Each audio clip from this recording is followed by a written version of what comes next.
Bismillahirrahmanirrahim. Assalamualaikum warahmatullahi wabarakatuh. Innal hamdalillah nahmaduhu wa nasta'inuhu wa nastaghfiruh wa na'udzu billahi min shururi anfusina wa min sayyiati a'malina. May yahdihillahu fala mudhillalah wa may yudlil fala hadiyalah. Nashhadu an la ilaha illallah wahdahu la syarikalah wa nashhadu anna Muhammadan abduhu wa rasuluh. Allahumma salli wa sallim wa barik ala Muhammadin wa ala alihi wa ashabihi wa man tabi'ahum bi ihsanin ila yaumiddin. Wa ba'du, usi nafsi wa iyyakum bi taqwallahi faqad fazal mu'minuna al-muttaqun. Haitsu qala ta'ala ya ayyuhalladzina amanu taqullaha haqqa tuqatih wa la tamutunna illa wa antum muslimun. Ya ayyuhalladzina amanu taqullaha wal tanzur nafsum ma qaddamat lighad wattaqullaha innallaha khabirum bima ta'malun. Ma'asyiral muslimin, jamaah salat maghrib Masjid Baitus Salam yang semoga senantiasa Allah berikan kesejahteraan. Puji dan syukur senantiasa kita panjatkan kehadirat Allah Subhanahu wa taala atas segala limpahan nikmatnya kepada kita sekalian. Di antaranya nikmat iman, nikmat Islam, juga nikmat keselamatan, sehingga kita bisa beribadah dengan sempurna insyaallah dibandingkan dengan saudara-saudara kita yang ada di Sumatera dan Aceh, yang untuk mendapatkan air bersih saja mereka kesulitan, apalagi untuk melaksanakan sholat sebagaimana kita, karena semua tempatnya terendam air, bahkan pakaiannya belum bisa ganti berhari-hari karena semuanya terendam air, bahkan ada yang rumahnya hanyut dan bahkan hilang. Maka jamaah sekalian, mari senantiasa kita bersyukur kepada Allah atas segala kenikmatan yang Allah berikan kepada kita, mulai dari sandang, pangan, dan papan yang hari ini masih ada dalam diri kita. Cara mensyukuri nikmat sesungguhnya adalah membayangkan ketika kita tidak diberikan nikmat-nikmat itu oleh Allah Subhanahu wa taala, maka biasanya kita akan menjadi orang yang bersyukur ketika kita sakit, baru bisa merasakan nikmatnya kesehatan. Kita akan bersyukur atas segala keamanan, ketenangan, kenyamanan ketika kita tertimpa musibah. Maka bersyukurlah setiap saat kepada Allah dan perbanyak zikir kepada Allah, perbanyak istighfar. Semoga Allah Subhanahu wa taala senantiasa memberikan keselamatan kepada kita di dunia dan di akhirat. Salawat mugi salam semoga senantiasa tercurah limpahkan kepada suri tauladan kita Rasulullah Muhammad sallallahu alaihi wasallam. Beliaulah uswah hasanah kita dalam berkehidupan, dalam beribadah. Mari kita senantiasa merujuk dan ittiba kepada sunnah-sunnah beliau. Semoga kita dimudahkan oleh Allah untuk bisa mengikuti sunnah-sunnah beliau hingga akhir hayat kelak. Ma'asyiral muslimin, jamaah salat maghrib yang semoga dirahmati Allah Subhanahu wa taala, kita lanjutkan bagian terakhir dari hadis yang ke-7 ya. Hadis yang ke-7 terkait dengan ad-dinun nasihah, bagian terakhir, dan nanti insya Allah kita akan lanjutkan ke hadis yang ke-8 ya. Kemarin kita sampaikan perkataan Fudail bin Iyad bahwa orang yang paling berilmu di antara kami bukanlah mereka yang banyak sholat, rajin puasa, akan tetapi yang paling berilmu di antara kami adalah orang yang paling dermawan dan orang yang paling mampu berlapang dada dan orang yang paling banyak memberikan nasihat kepada umat. Ini kata Fudail bin Iyad rahimahullah. Wasu'ila Ibnul Mubarak, kemudian Ibnul Mubarak pernah ditanya tentang amalan apa yang paling utama, ayyul a'mali afdal. Qala, maka kemudian beliau menjawab, an-nushu lillah, nasihat untuk Allah. Dan kemarin sudah kita bahas ya, nasihat untuk Allah seperti apa. Di antaranya adalah mentauhidkan Allah, mensucikan Allah dari berbagai kekurangan. Jadi Allah itu maha sempurna, tidak seperti manusia. Karena Allah adalah khaliqu kulli syai', Allah yang menciptakan segala sesuatu. Wa qala Ma'mar, kana yuqal, Ma'mar berkata, disebutkan bahwa ansahun nasilak man khafallahu fik. Orang yang paling tulus kepadamu adalah mereka man khafallah, mereka yang takut kepada Allah berkaitan dengan dirimu. Takut kepada Allah berkaitan dengan diri kita, khawatir kalau kita itu melakukan hal-hal yang membuat Allah murka.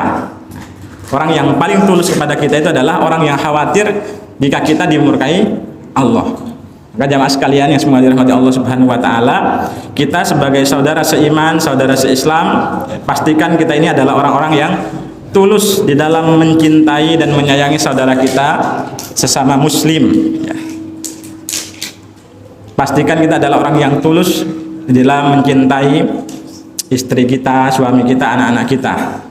Jangan sampai cintanya hanya di bibir saja, karena cinta berpura-pura itu sama dengan kecintaannya orang munafik ya. Ketika bersama kaum beriman, dia akan menampakkan sebagaimana orang beriman, tapi ketika bersama dengan gengnya, maka mereka akan membocorkan rahasia kaum muslimin. Na'udzubillahi min dzalik. Maka jamaah sekalian, mari kita betul-betul menjadi orang yang tulus, yang senantiasa khawatir keburukan akan menimpa saudara kita, bukan sebaliknya. Jangan pernah mendoakan keburukan kepada orang lain, sekalipun orang itu telah menyakiti kita. Jadi misalkan ya, yang ada yang punya mantan suami atau mantan istri, tetap didoakan kebaikan kepadanya. Karena doa-doa yang baik itu akan kembali kepada diri kita. Walaupun kita pernah disakiti, jangan pernah kemudian membalas keburukan dengan keburukan, tapi balaslah keburukan itu dengan kebaikan. Jadi tidak ada istilahnya kemudian nanti balas dendam.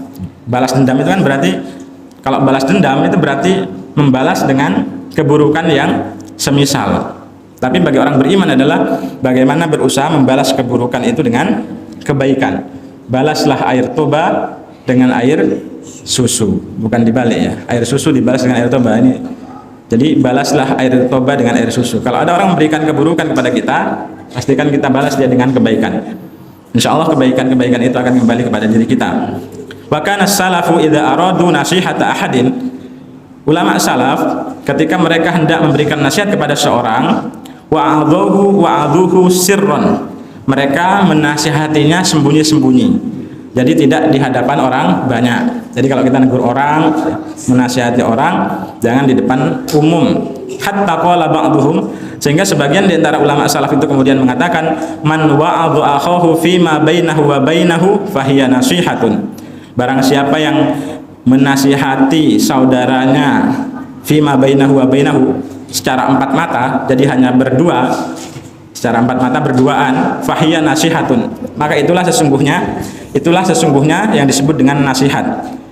Wa man wa'adahu ala ru'usin nas, akan tetapi barang siapa yang menasihati orang di hadapan banyak orang, siapa yang menasihati orang lain di hadapan banyak orang, fa innama wabbahu, maka sesungguhnya dia hanyalah mencela orang itu, menjelek-jelekan orang itu di hadapan orang lain.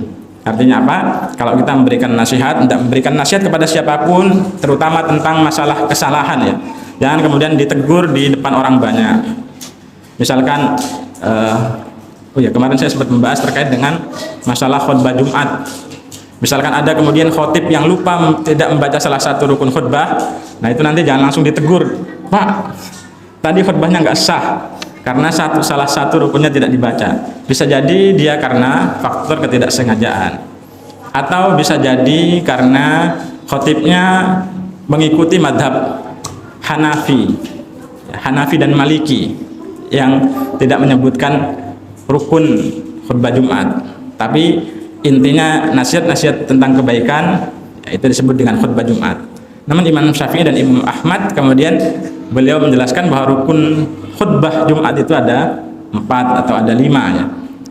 Jadi misalkan kita menegur imam gitu ya, imamnya misalkan bacaannya salah, di beberapa masjid di tempat kita kan juga ada beberapa masjid itu yang imamnya memang Al-Fatihahnya saja jauh dari benar ya, panjang pendeknya maksud saya. Ada beberapa tempat di masjid kita itu ya sebenarnya jamaah sudah mulai resah, tapi karena yang jadi imam itu tidak mau diganti karena merasa sudah haji Pak. Jadi syaratnya di beberapa tempat itu harus minimal yang berhak jadi imam itu sudah haji atau dia bisa mimpin tahlil, itu baru jadi imam. Kalau misalkan ada anak muda dia belum haji dan nggak bisa mimpin tahlil, itu nggak boleh jadi imam. Nah, dan saya merasakan itu. Tapi insya Allah saya tetap ikhlas menerima, nggak apa-apa. Tapi kadang agak gemes juga Pak, ya namanya manusiawi ya. Ketika kita dengar orang baca Al-Quran salah itu rasanya itu kayak pengen negur gitu. Tapi piye carane gitu, itu yang masih dipikir-pikir. Beberapa jamaah juga sudah menyampaikan, Pak Ustadz, ini pripun nggih, bacaan Al-Fatihahnya saja misalkan baca ihdinas siratal mustaqim siratal ladzina an'amta alaihim gitu. Al-amta tanya dipanjangin Pak. Bener napa mboten Pak ini Pak? Jadi alhamdulillah Al-Fatihah saja nggak benar. Makanya saya kadang sholat itu ya nggak tenang, tapi gimana lagi gitu ya, kalau kita ke masjid jauh, sering ke masjid jauh, nanti dicurigai iki manusia kok nggak mau sholat berjamaah di kampungnya gitu ya, misalkan kayak gitu. Padahal syarat menjadi imam itu selain daripada akbaruhum sinnan adalah yang paling tua, yang aqra'uhum li kitabillah, yang paling banyak pengetahuannya tentang Al-Quran. Ya salah satunya ya ngajinya bener sesuai dengan kaidah tajwid, misalkan punya hafalan. Di dalam hadis kan disampaikan seperti itu. Kalau misalkan tuanya sama, nah nanti dicari siapa di antara kedua orang itu yang lebih paham tentang Al-Quran. Itu nanti yang jadi imam. Jadi tidak ada syarat kemudian menjadi imam itu harus haji dulu atau harus bisa mimpin tahlil dulu gitu. Karena disebut imam itu kalau bisa mimpin tahlil kan di sana. Di beberapa tempat itu namanya imam tahlil, imam sholat. Kalau nggak bisa mimpin tahlil nggak bisa. Makanya saya pernah Pak, ya ada kisah lucu perlu saya sampaikan juga. Pernah saya mau diundang, Pak Ustadz gitu ya, orang kampung. Saya minta tolong besok ngisi pengajian di rumah, arisan keluarga. Nggih Pak, insya Allah siap, saya bilang gitu. Terus pertanyaan berikutnya, Pak Ustadz bisa mimpin tahlil apa mboten gitu. Duh, kasih kalau tahlilan versi saya insya Allah bisa Pak, saya bilang gitu. Ya wis nggak jadi ngundang. Ya wis nggak jadi ngundang gitu. Waduh, ini berat ya. Tapi saya biasa bercanda sama orangnya. Nggih Pak, monggo yang lain mau nggak apa-apa. Nanti mungkin di lain waktu bisa ngundang saya bilang gitu. Tapi kalau mau tahlilan sama saya, misalkan baca la ilaha illallah 10 kali, la ilaha illallah wahdahu la syarikalah lahul mulku wa lahul hamdu wa huwa ala kulli syai'in qadir. Yang penting tahlil. Itu saya siap. Orang ngono kuwi. Ya tahlilan kowe biasane kae lho. Biasa. Waduh. Nah, saya kira jenengan pengen tahlilan yang versi singkat saya bilang gitu. Tapi ternyata nggak mau, ya sudah saya ngundang yang lain saja. Ya Pak, mohon maaf saya bilang gitu, saya pangapunten sangat kan. Ya bisanya cuma begitu gitu. Dan pernah juga Pak itu, saya didikte, Mas, kowe ngimami yo, tapi kok dikirnya dikeraskan gitu. Misalkan saya nggak pernah dikir keras ya biasanya, ya dikir sendiri lah mas saya. Pak, kalau jenengan nyuruh saya jadi imam itu mbok sing ikhlas gitu, nggak usah didikte-dikte. Saya jawab seperti itu. Tapi ada beberapa yang sudah memahami perbedaan. Di masyarakat kita itu rawan dan riwin memang terkait dengan ibadah ya, sholat, zikir, kunut, itu masih kadang dibesar-besarkan. Padahal itu bukan masalah yang besar, bukan masalah prinsip, bukan masalah akidah. Kadang nyembahnya kuburan justru malah dipuja-puja orang ya. Padahal nggak boleh nyembah kuburan itu. Yang disembah adalah Allah. Selain Allah adalah makhluk. Karena Allah itu Al-Khaliq, Allah adalah Maha Pencipta, maka selain Allah adalah makhluk. Nah, ini berbagai pengalaman di lapangan ya Bapak Ibu. Jadi kita hidup bermasyarakat itu harus betul-betul harus salamatus sodr. Salamatus sodr itu artinya lapang dada. Jadi misalkan diundang kemudian dibatalkan, itu biasa. Jangan kemudian besok kapok lagi, nggak usah kapok. Itu memang tantangan dakwah dan tidak seberapa tantangannya itu kalau hanya ditolak itu. Dulu Nabi saja dilempari kotoran, dikatakan tukang sihir, dikatakan orang gila, biasa. Mungkin kalau saya sekarang dikatakan ustadz itu orang gila gitu, mungkin rada marah ya. Kalau Nabi dulu nggak marah. Dikatakan orang gila, dikatakan tukang sihir, nggak marah beliau. Itulah akhlak Nabi Muhammad SAW. Maka mari kita teladani akhlak beliau. Walaupun abot untuk sabar itu, tapi ya tetap diusahakan. Sabar ada batasnya apa nggak ada batasnya, Pak? Kadang orang bilang sabar itu ada batasnya, Ustaz. Padahal sabar itu nggak ada batasnya. Gitu. Innallaha ma'as sabirin. Maka Allah itu mencintai orang-orang yang sabar. Jadi sabar nggak ada batasnya. Wa qala al-Fudail. Nah, Fudail bin Iyad rahimahullah kemudian juga berkata, al-mu'minu yustaru wa yunsah. Seorang mukmin itu hendaknya yustar, ditutupi aibnya, wa yunsah, dan dinasihati. Jadi kalau ada orang punya aib, ditutupi, jangan kemudian disebarkan kemana-mana. Wah, kayak begini. Kadang kita itu jadi pembawa berita. Ya sebagian, saya nggak ngarani semuanya, ya, tapi kadang ada sebagian kaum muslimin yang dia agamanya Islam, tapi justru seneng membawa berita kemana-mana dan bahkan membumbui berita itu. Padahal seorang mukmin itu harusnya menutup aib saudaranya, dan kalau kita tahu aibnya dinasihati, 4 mata tadi, dinasihati, jangan kemudian diceritakan. Karena kalau diceritakan nanti bisa meluber kemana-mana ceritanya. Namanya luber itu kan berarti otomatis sudah ditambahi ya, atau dikurangi beritanya. Wal fadiru yuhtaku wa yu'ayyar. Sedangkan pendosa itu harus dibuka kedoknya. Jadi kalau ada orang misalkan main aplikasi judol ya, judi online, itu harus dibongkar kedoknya, jangan justru disembunyi-sembunyikan. Biarin aja lah gitu. Itu harus dibongkar supaya tidak banyak orang yang dirugikan dunia dan akhiratnya, karena judi itu merugikan dunia dan akhirat. Wal fadir yuhtaku wa yu'ayyar. Orang pendosa itu dibuka kedoknya, kemudian dia dicela kalau tidak mau meninggalkan dosanya. Jadi kalau orang mukmin harus ditutupi aibnya, kemudian dinasihati. Kalau orang pendosa yang tidak mau tobat, maka dibongkar kedoknya ya, biar dia malu, sehingga harapannya kalau sudah malu itu mau bertobat. Kemudian harus dicela kalau memang tidak mau berubah. Maka dalam Al-Quran, wailul lil musallin, wailul lil mutaffifin, orang-orang yang curang dalam timbangan, itu juga dicela oleh Allah. Wailul lil mutaffifin, celakalah orang-orang yang mengurangi timbangan. Fawailul lil musallin, celakalah orang-orang yang sholat. Orang sholat saja dikatakan celaka sama Allah, apalagi yang nggak sholat ya. Siapa mereka yang sholatnya celaka itu? Alladzina hum an sholatihim sahun, yaitu orang-orang yang lalai dari sholatnya, lalai akan kewajibannya, lalai menepati sholat tepat pada waktunya. Itu juga termasuk lalai dalam sholat, lalai dalam rukun-rukun sholat, tidak tumakninah misalkan, itu juga termasuk lalai.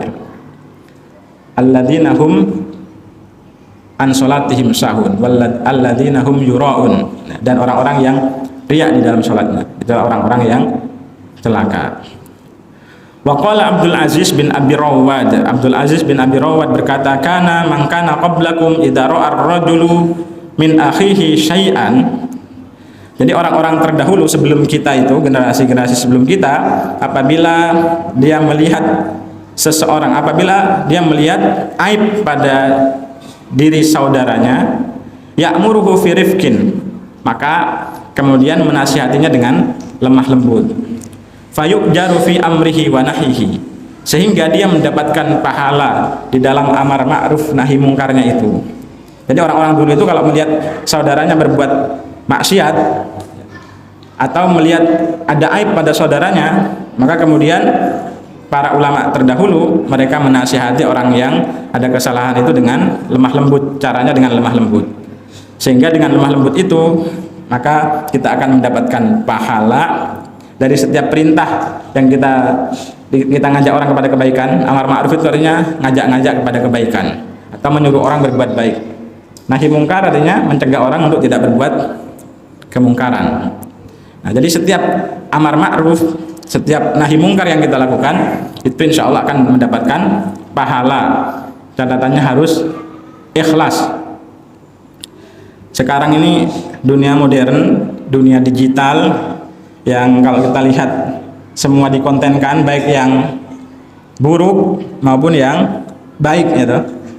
Yang misalkan suka bagi-bagi sedekah itu dikontenin, yang buruk juga banyak, acara-acara asusila, acara-acara gibah itu kan sekarang jadi konten dan banyak penontonnya. Tapi kalau pengajian, coba viewernya berapa nanti jamaah Masjid Baitus Salam itu dibanding dengan akun-akun gosip ya, dibanding dengan acara-acara lucu itu biasanya banyak penontonnya. Makanya Ramadan itu acara-acara TV bukan sebagian besar bukan acara yang mendidik, tapi acara-acara lawak ya.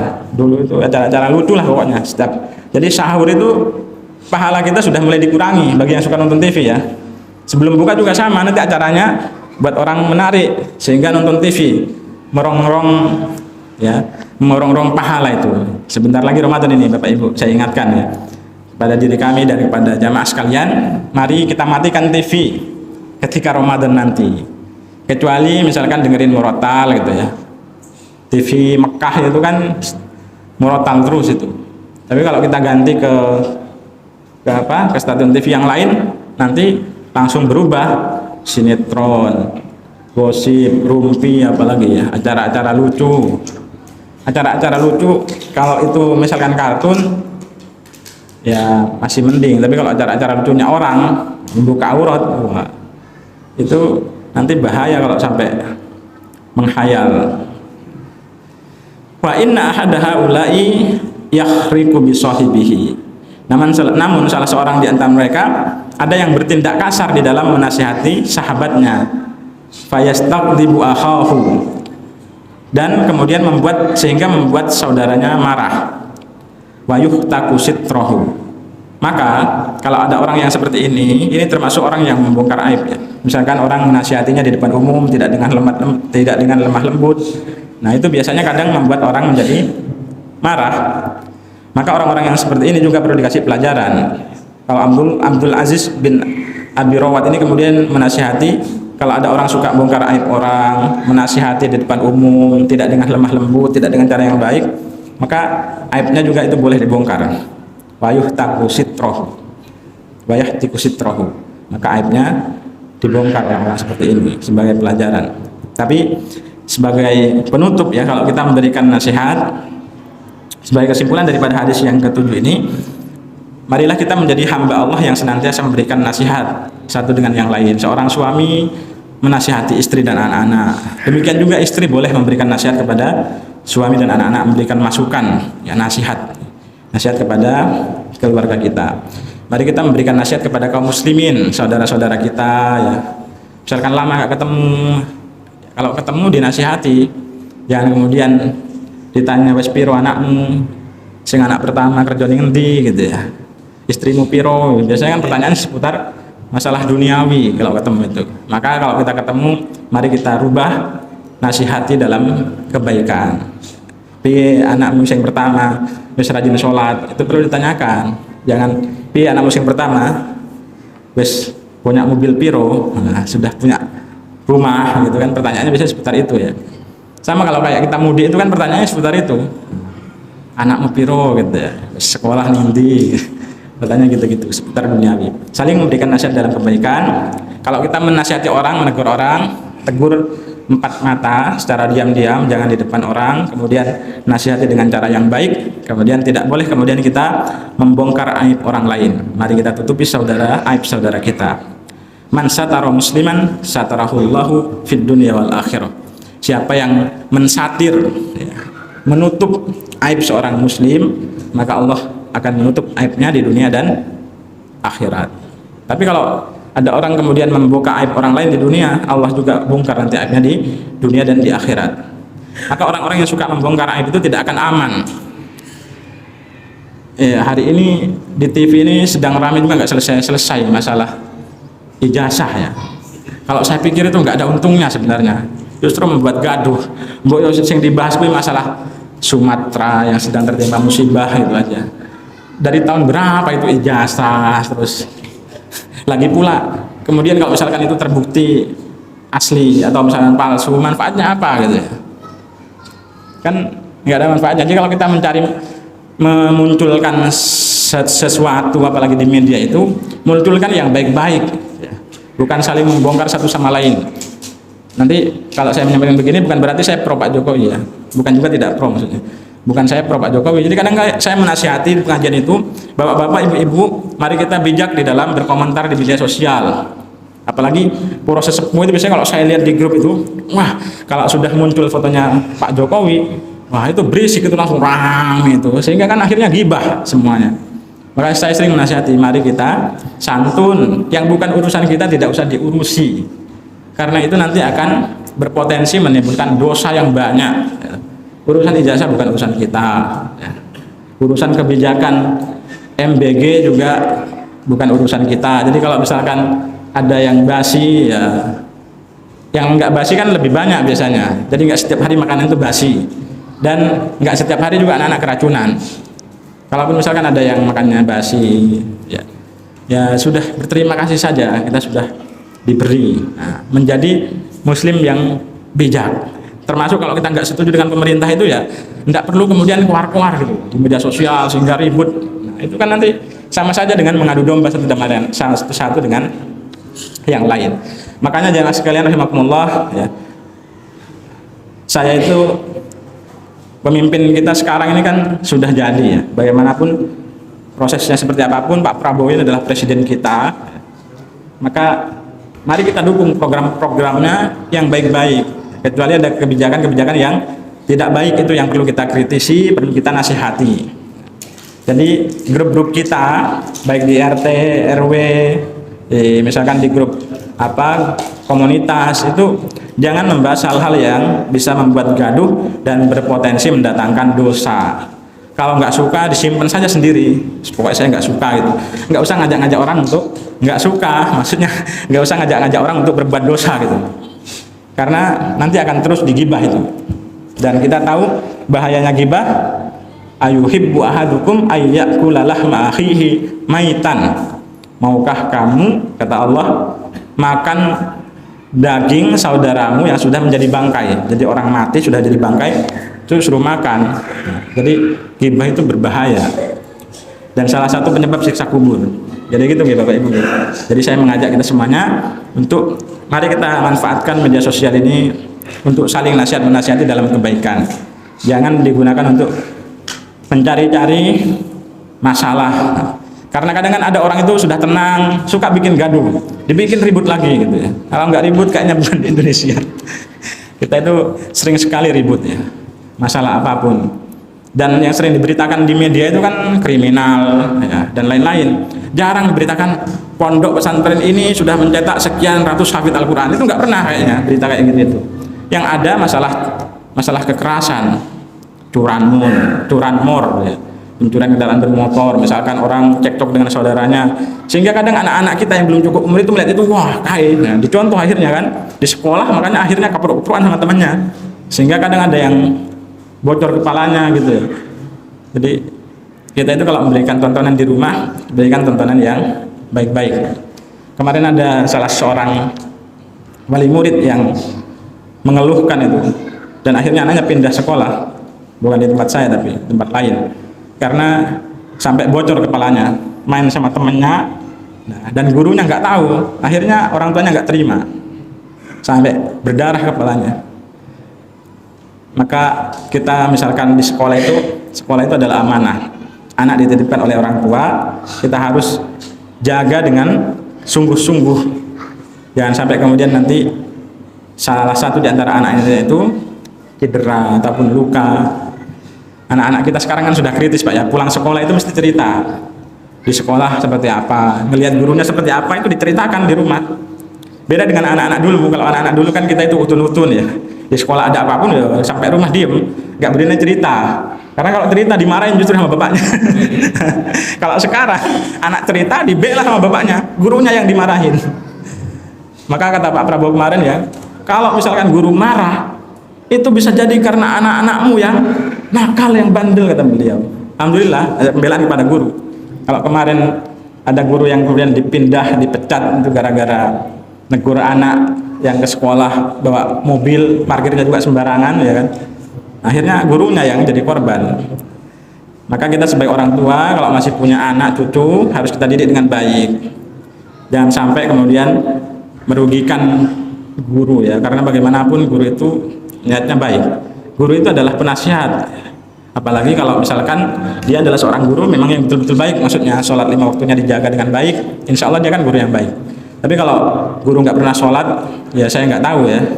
Kalau ada guru yang kemudian nggak pernah sholat, anak-anak disuruh sholat dia nggak sholat, ya kan kaburo maktan indallahi an taqulu ma la taf'alun. Nah, itu bahaya, itu diancam oleh Allah.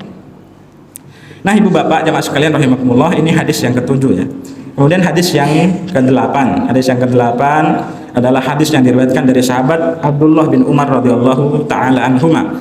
Anna Rasulullah sallallahu alaihi wasallam qala, "Umirtu an uqatilan nasa hatta yashhadu an la ilaha illallah wa anna Muhammadar Rasulullah." Ini kalau bapak-bapak, ibu-ibu mendengar istilah qital itu sudah serem ya. Umirtu an uqatilan nasa hatta yashhadu an la ilaha illallah wa anna Muhammadar Rasulullah. Kata Nabi Shallallahu Alaihi Wasallam, aku diperintahkan untuk memerangi manusia. Ngeri kan? Kalau cuma dititik sampai sini bahaya ini. Umirtu an uqatilan nas. Aku diperintahkan untuk memerangi manusia, membunuh manusia, bahasanya kayak gitu. Nah, kalau dititik bahaya. Hatta hingga kemudian mereka yashhadu an la ilaha illallah, hingga mereka bersaksi bahwasanya tidak ada Tuhan yang berhak diibadahi dengan benar kecuali Allah. Wa anna Muhammadar Rasulullah, dan bahwasanya Nabi Muhammad adalah utusan Allah. Wa yuqimus shalah wa yu'tuz zakah, mendirikan salat, menunaikan zakat. Fa idza fa'alu dzalika asamu minni dima'ahum wa amwalahum, apabila mereka telah melakukan itu semua, asamu minni dima'ahum wa amwalahum, maka terpeliharalah dariku darah mereka dan harta mereka. Jadi kalau orang sudah masuk Islam itu tidak boleh dijarah hartanya. Kecuali kemarin ya, di mana itu, di Aceh itu kan banyak kasus penjarahan. Toko-toko modern itu dijarah semua karena memang kondisi orang udah nggak makan berhari-hari, nggak minum gitu. Akhirnya ada toko-toko modern kemudian dijarah. Tapi alhamdulillah ada seorang bapak-bapak yang viral itu minta maaf ya, gentle di media sosial, dia bikin, mohon maaf saya kemarin mengambil 3 mie instan karena anak saya lapar sudah nggak makan berhari-hari gitu ya, dan sudah saya masak ini tinggal 1. Insya Allah nanti kalau sudah pulih saya ganti. Itu bagus itu Pak, perlu dicontoh. Kalau misalkan kita dalam kondisi darurat ya, tapi semoga tidak terjadi lagi lah. Di Pacitan ini banjir 2017 Pak ya, sing rodok ngeri itu. Tapi alhamdulillah di sini nggak banjir katanya. Enggak ya? Luar biasa, masya Allah. Law anna ahlal qura amanu wattaqau. Insya Allah penduduknya beriman, bertakwa ini. Tempat saya banjirnya parah itu. Semoga bukan karena adab, banjir parah di sana Pak. Jadi Rasulullah diperintahkan oleh Allah untuk memerangi orang yang tidak mau masuk Islam dulu. Jangan kemudian ditafsirkan sekarang. Ini hadis kalau kita tafsirkan mentah-mentah nanti diberlakukan di Indonesia, bahaya ini Ustaz Nasir ya. Umirtu an uqatilan nas hatta yashhadu, hingga mereka bersyahadat bahwasanya tidak ada Tuhan selain Allah dan Nabi Muhammad utusan Allah. Jadi kalau mereka sudah bersyahadat, sudah melaksanakan sholat, sudah bayar zakat, maka terpelihara darah mereka, artinya haram untuk diperangi, dan haram hartanya untuk diambil kalau mereka sudah bersyahadat. Illa bihaqqil Islam, kecuali karena haknya Islam, misalkan bayar zakat gitu ya, digunakan untuk sedekah, infak, bayar zakat Allah Ta'ala, dan hisab mereka nanti terserah Allah. Jadi kalau sudah masuk Islam kemudian mereka sudah syahadat, habis itu nggak pernah sholat, nggak pernah puasa, ya hisabnya nanti terserah Allah. Allah yang akan menghitung amal-amal mereka setelah mereka masuk Islam. Jadi kalau ada orang nggak mau sholat ya jangan dipaksa, tapi diajak, dinasihati. Istilahnya beda ya, dipaksa dengan dinasihati. Saya kalau di sekolah itu Pak, ada anak-anak yang kadang, namanya kita di sekolah umum ya, susah diajak sholat itu. Bahkan dikejar-kejar guru, lari ke kamar mandi, dikejar kamar mandi, lari ke kelas gitu, naik turun sampai capek nasihati. Bahkan ada yang perempuan alasannya haid terus. Iya Pak, jadi saya susah kalau sudah berhadapan dengan santri murid perempuan itu, Ustaz lagi halangan. Ya kita sebagai laki-laki bingung piye, apalagi nggak di absen. Nah kemarin saya berikan kebijakan, tolong di absen yang putri terutama saya bilang gitu. Kalau yang putra kan nggak ada haidnya. Yang putri itu, padahal saya pikir-pikir ini anak sudah sebulan ini alasannya haid, masa haid sebulan haid terus ya? Tapi kita nggak bisa ngecek soalnya, dan ibu-ibu kadang nggak, kurang peduli gitu ya. Maka ini penting jamaah ya, terkait dengan sholat ini penting sekali untuk diperhatikan. Dimanapun kita, misalkan Pak RT ya nanti ya, Pak RT, Pak RW gitu, kalau misalkan arisan, diingatkan warganya. Jangan, kalau yang muslim ya, yang muslim, jangan lupa sholat 5 waktu. Minimal sholat 5 waktu lah setelah bersyahadat ya. Jangan sampai ngeblong gitu ya, setahun ngeblong nggak pernah sholat. Jumatan juga enggak, Idul Fitri, Idul Adha juga enggak. Nah, ini kan artinya konsekuensi syahadatnya itu bagaimana ya? Itu harus dipahamkan lagi terkait dengan syahadat. Jadi bapak-bapak kita di kampung yang misalkan mayoritasnya muslim ya, ya ada nasihat lah, walaupun enggak pengajian. Misalkan Pak RT itu asik tuh menyampaikan. Monggo bapak-bapak, ibu-ibu yang muslim, mari laksanakan sholat 5 waktu dengan baik ya. Usahakan kita makmurkan masjid ini. Wah, insya Allah kalau masjidnya penuh, siapa yang senang? Semuanya senang. Dan setan yang menangis ya. Insya Allah semuanya senang nih, oh, semuanya ke masjid atau musholla yang ada di lingkungan kita. Hadzal hadisu kharrajahu fis sahihain. Hadis ini diriwayatkan oleh Imam Bukhari dan Muslim di dalam Sahih Bukhari dan Muslim. Wa qauluhu sallallahu alaihi wasallam, adapun sabda Nabi sallallahu alaihi wasallam, illa bihaqqil Islam, melainkan karena haknya Islam. Hadhil lafdhah, lafaz ini tafarrada bihal Bukhari, hanya disebutkan oleh Imam Bukhari dan tidak disebutkan oleh Imam Muslim. Jadi kalau Imam Muslim meriwayatkan tidak ada illa bihaqqil Islam. Asamu minni dima'ahum wa amwalahum wa hisabuhum 'ala Allah taala. Jadi dua-duanya meriwayatkan ya, rawahul Bukhari wa Muslim. Wa qad ruwiya makna hadzal hadis anin Nabi sallallahu alaihi wasallam min wujuhin muta'addidatin. Hadis yang maknanya serupa dengan hadis ini ya, banyak diriwayatkan dari berbagai jalur. Makna yang serupa dengan hadis ini diriwayatkan dari berbagai jalur. Jadi banyak sahabat yang kemudian meriwayatkan. Fafi Sahih Bukhari, di dalam Sahih Bukhari dari sahabat Anas bin Malik radhiyallahu anhu, dari Nabi Shallallahu alaihi wasallam beliau bersabda, umirtu an uqatilan nasa hatta yashhadu an la ilaha illallah. Aku diperintahkan untuk memerangi manusia hingga mereka bersaksi bersyahadat tidak ada Tuhan selain Allah dan Nabi Muhammad adalah utusan Allah. Fa idza syahidu an la ilaha illallah. Jadi sudah mulai berbeda di sini. Fa idza syahidu, kalau mereka sudah bersyahadat bersaksi bahwasanya tidak ada Tuhan selain Allah dan Nabi Muhammad utusan Allah, wa shallu sholatana, dan mereka sholat sebagaimana sholat kami, sholat yang kita lakukan. Jadi sholatnya 5 waktu, bukan 6 waktu.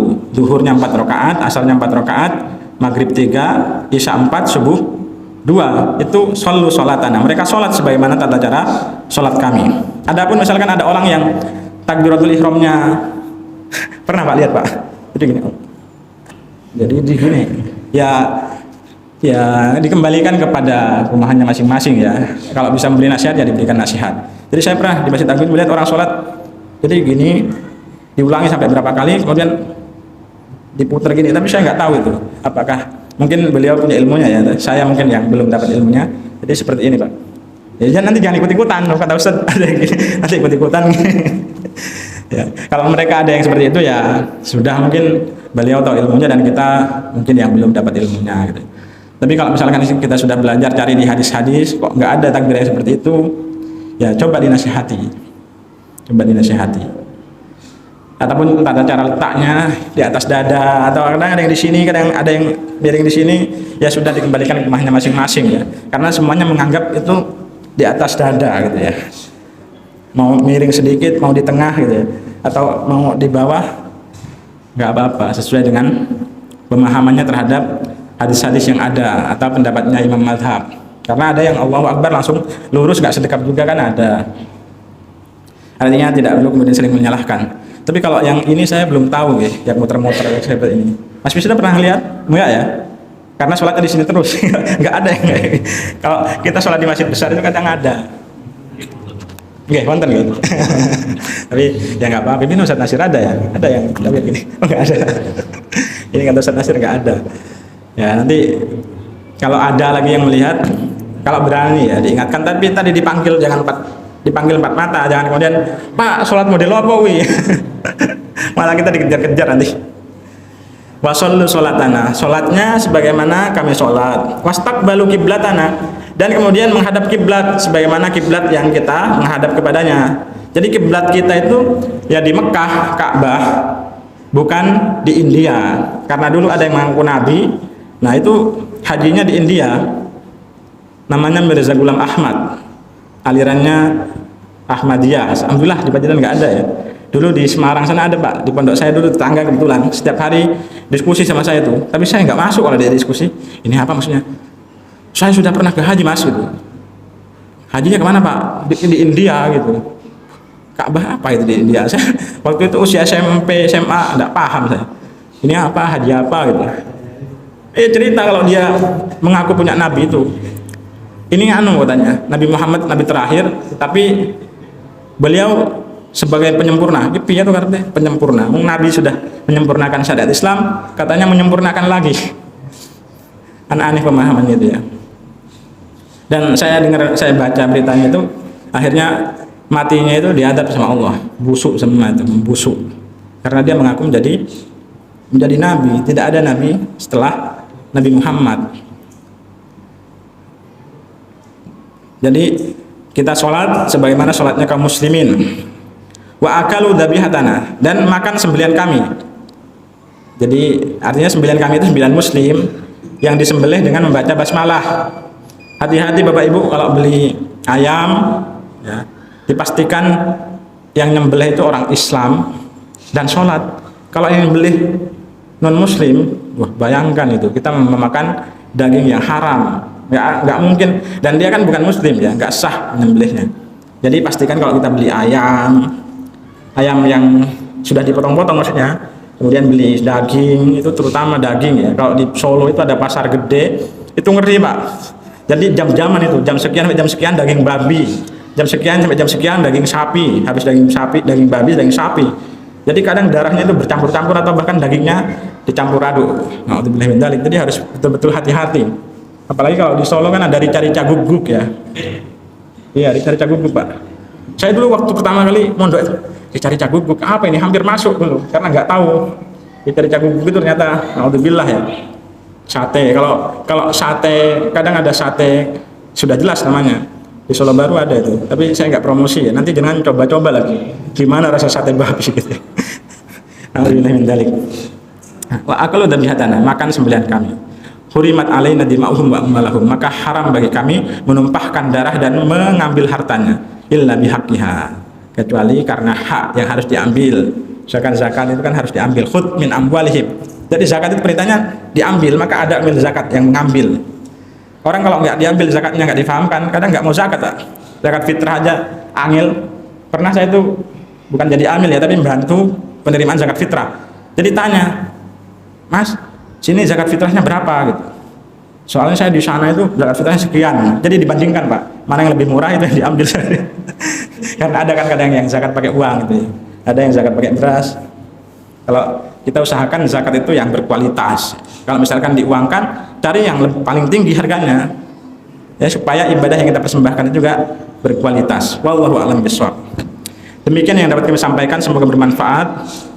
Mohon maaf atas segala kekurangan dan kekeliruan. Semoga Allah Subhanahu wa taala mengampuni kami dan juga mengampuni seluruh jamaah atas segala kesalahan yang pernah kita berbuat.